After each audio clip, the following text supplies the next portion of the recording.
देखो बेटा दिया गया है सम ऑफ एन टर्म्स, ठीक है, 4n माइनस एन स्क्वायर।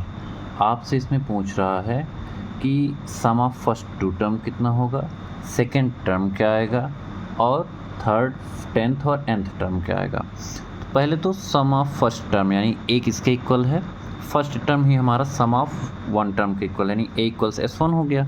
अब अगर S1 होता है, हमें n क्या है, Sn होता है सम ऑफ नंबर्स या सम ऑफ टर्म्स, n के प्लेस पे 1 हो गया तो a इक्वल्स क्या हो जाएगा 4 इंटू 1 माइनस 1 स्क्वायर। यहाँ पर हम वैल्यू पुट कर देंगे तो आ जाएगा यहाँ पर a इक्वल्स 3 यानी कि पहला टर्म हमारा 3 हो गया। अब सम ऑफ फर्स्ट टू टर्म्स क्या होता है, S2 होता है, तो वहाँ पर 4n माइनस एन स्क्वायर में 4 into 2 minus 2 square, that means 8 minus 4 4 हो गया। अब सेकेंड टर्म A2 क्या होता है, S2 minus S1, 4 minus 3 equals 1 हो गया। और D हमारा क्या होता है, T2 माइनस T1 या A2 माइनस A1, तो 1 माइनस 3 दैट मीन्स माइनस 2 हमारा D आ गया। अब आते हैं nth टर्म पे, an का सम यानी कि sum of n term an equals होता है a plus n minus 1 into d. क्या आ जाएगा यहाँ पर, a के प्लेस पर 3 और n माइनस 1 हमें नहीं पता, d की वैल्यू माइनस 2 है।